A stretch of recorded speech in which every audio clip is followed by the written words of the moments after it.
తెలిసిన కార్యములను ఈ యవనస్తునికి తెలియచేయి అన్నాడట.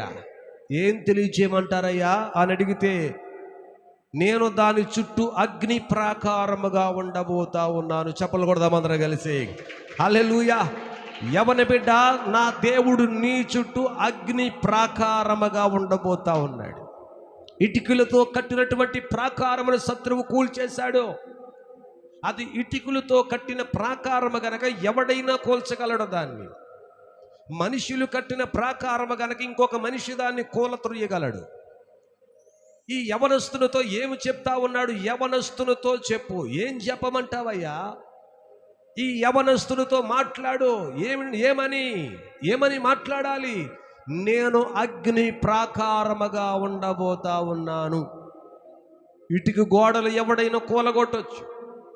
అగ్నితో కట్టబడిన ప్రాకారముగా దేవదూతలు నిలబడ్డారు సరిహద్దులలో. దాన్ని ఎవడైనా కూలగొట్టగలడా? దేవదూతలే ప్రాకారముగా మారిపోయారు. అక్కడ దేవుడే వారి చుట్టూ ఒక ప్రాకారముగా మారిపోయాడు. దేవుడే వారి చుట్టూ ఒక గోడగా నిలబడ్డాడు. దేవుని బిడ్డలారా, నీవు ఆయన తట్టు తిరిగిన ఎడల ఆయన నీ తట్టు తిరుగుతాడు. దేవునికి స్తోత్రం కలుగునుగా. నీవు ఆయన తట్టు తిరిగితే ఆయన మన తట్టు తిరుగుతాడు. కొలనూలు ఎందుకు దేవుడు చేత పట్టుకున్నాడంటే, మనుషులు కూలగొట్టేశారని నువ్వంటా ఉన్నావు. నీ లెక్కలలో కూలిపోయింది. నా లెక్కలలో నా దేవదూతలు ఆల్రెడీ కొలతలు వేస్తూ ఉన్నారు. దాని వెడల్పును, దాని పొడవును, దాని ఎత్తును కొలుస్తూ ఉన్నారు. మనుషుల దృష్టిలో కూలిపోయింది. మనుషుల దృష్టిలో పడిపోయింది. మనుషుల దృష్టిలో లేదు, ఇక జరగదు, క్షేమము లేదని మనుషులు అనుకుంటా ఉన్నారు. ఆ యవనస్తునితో ఈ మాట చెప్పు. ఆ యవనస్తునితో ఈ మాట చెప్పు. ఏమి చెప్పాలి?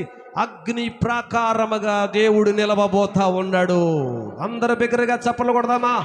నీ చుట్టూ నా దేవుడు ఒక అగ్ని ప్రాకారముగా నిలవబోతా ఉన్నాడు. ఈ ప్రాకారమును దాటడానికి ఏ శత్రువుకు అధికారం లేదు.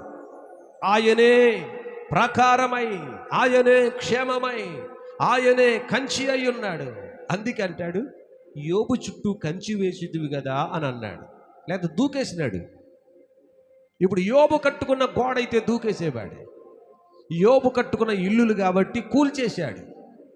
యోబు కట్టుకున్నటువంటి సంపాదించుకున్న ఆస్తులు కాబట్టి పాడు చేశాడు. ఎంతవరకు? యోబు కట్టుకున్నవ గనుక. కానీ యోబు చుట్టూ ఏమేశాడట? యోబు చుట్టూ నువ్వు కంచి వేసితివి కదా అని అన్నాడు. ఆ కంచి తీస్తేనే కానీ నేను దాటలేను. కంచి తీస్తేనే కానీ లోనికి ప్రవేశించలేను. నీ చుట్టూ దేవుడు ఒక కంచి అయి ఉంటాడో. భక్తుల చుట్టూ, ప్రార్థనా పరుల చుట్టూ, విశ్వాసము గల వారి చుట్టూ ఆయన కంచి వేస్తాడు. ఎప్పుడూ కూడా కంచిని దాటే అధికారము సాతానికి ఉండదు. ఆస్తులు లాక్కోగలడేమో, లేకపోతే నీకున్న సంపద తీసుకోగలడేమో, నీ వెండి బంగారాలు తీసుకోగలడేమో వాడు. కానీ నీ ప్రాణమును తీసుకునే అధికారము వానికి లేదు. కనుక ప్రాణం ఉంటే ఇంకొక రోజైనా వస్తాయి పోయినాయి. 7 అంతులుగా ఏం చేశాడంటే అండి యోబు గారు? 7 అంతులుగా పొందుకున్నాడు. 7 అంతులుగా ఆశీర్వాదం సంపాదించుకున్నాడు. యోబు చుట్టూ కంచి ఉన్నది, క్షేమము ఉన్నది, భద్రత ఉన్నది.